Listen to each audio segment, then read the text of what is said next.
Patanjali civil services academy में अब यहाँ पर IAS, IPS, IFS, IRS, PCS प्रशासनिक अधिकारियों की एक बहुत बड़ी शक्तिशाली फौज यहाँ से खड़ी होगी। और ये एक नया शंखनाद है, क्योंकि चारों तरफ तबाही मची पड़ी है कोचिंग के नाम पर। दिल्ली से लेकर के पूरे देश के हर राजधानी में लाखों बच्चों का जीवन एक तरह से उसमें घुट रहा है, और ना उनके आवास की बहुत अच्छी व्यवस्था, ना भोजन की, ना सुरक्षा की। कई तरह के चैलेंजेस हमने देखे, और मुझसे लगभग पिछले 10 सालों से अभिभावक डिमांड कर रहे थे। हमारे यहाँ पतंजलि गुरुकुलम, आचार्य कुलम और विश्वविद्यालय के भी अभिभावक कह रहे थे, स्वामी जी जब आपने सारे कॉम्पिटिशन्स की तैयारी, नीट जी आदि की सब तैयारी तो स्कूली एजुकेशन तक तो करा दी, अभी प्रशासनिक सेवाओं वाला कार्य शेष था। तो इस बार हमने तय किया कि इसको बहुत बड़े पैमाने पर करेंगे। इसमें 50 से अधिक तो हमारे सन्यासी भी इसकी तैयारी में लगेंगे। 500 से ज़्यादा बच्चों को पहले चरण में हम ले रहे हैं, और करीब 50,000 से 1 लाख बच्चों को ऑनलाइन भी पढ़ाएंगे, और उनके जीवन को एक कामयाबी के शिखर तक लेके जाएंगे, कैरियर बिल्डिंग के लिए, नेशन बिल्डिंग के लिए, और इस देश के लोकतंत्र को मजबूत बनाने के लिए। क्योंकि विधायिका, कार्यपालिका, न्यायपालिका ये लोकतंत्र की रीढ़ की हड्डी है, और जब चरित्रवान, जज्बाती, पराक्रमी और बहुत ही पुरुषार्थी जब ऐसे प्रशासनिक अधिकारी तैयार होंगे, तो निश्चित रूप से 2047 तक विकसित भारत बनाने का जो देश के प्रधानमंत्री नरेंद्र मोदी जी का सपना, वो भी पूरा हो पाएगा। और हम सब भारतवासी सोचते हैं कि संविधान के अनुरूप देश चलना चाहिए, कानून के अनुरूप देश चलना चाहिए, कानून का कोई अतिक्रमण ना करे, और देश में अपनी शक्तियों का, अधिकारों का कोई दुरुपयोग ना करे। तो हम ऐसे अधिकारी तैयार करेंगे जो 100% प्रामाणिकता के साथ भारत माता की सेवा करें। एकेडमी कहाँ खुलेगी और किस तरह इसकी रूपरेखा रहेगी, कौन इसमें? पतंजलि सिविल सर्विस एकेडमी का मुख्यालय अभी हरिद्वार है, और आने वाले समय में इसका विस्तार दिल्ली एनसीआर तक भी होगा।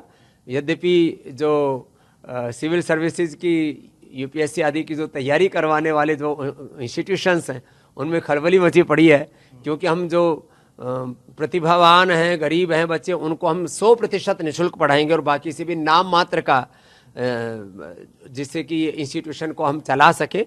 हमारा उद्देश्य इसमें कोई कॉमर्शियल नहीं है, विशुद्ध रूप से राष्ट्र निर्माण के लिए हमने ये अकेडमी शुरू की है। इसका परिणाम बहुत अच्छा होगा। हमारे बहुत ही senior IAS officer NP Singh ji इसके डायरेक्टर होंगे, और इसके चेयरमैन हमने अवध ओझा जी, जिनका लगभग पिछले 25 वर्षों का ये एक यूपीएससी के एक जिसको कहते हैं ट्रेनिंग का एक बहुत बड़ा उनका अनुभव है।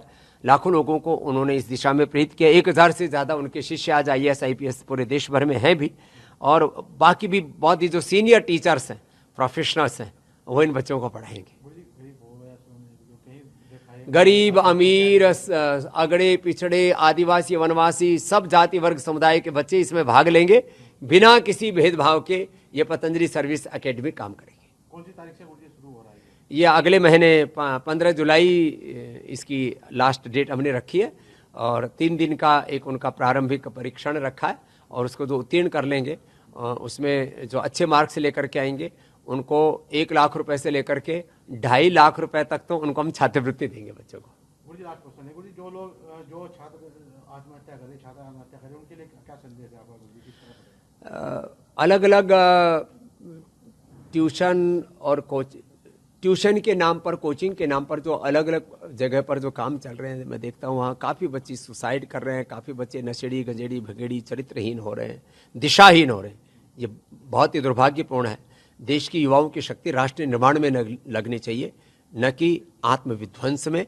और जब 10, 20, 25 लाख रुपए खर्च करके बच्चे अपने जीवन को ही खत्म कर लेते हैं, तो परिवारों में भी पीछे अंधेरा छोड़ करके चले जाते हैं। उनके माँ बाप जिंदगी भर उस सदमे से नहीं उभर पाते।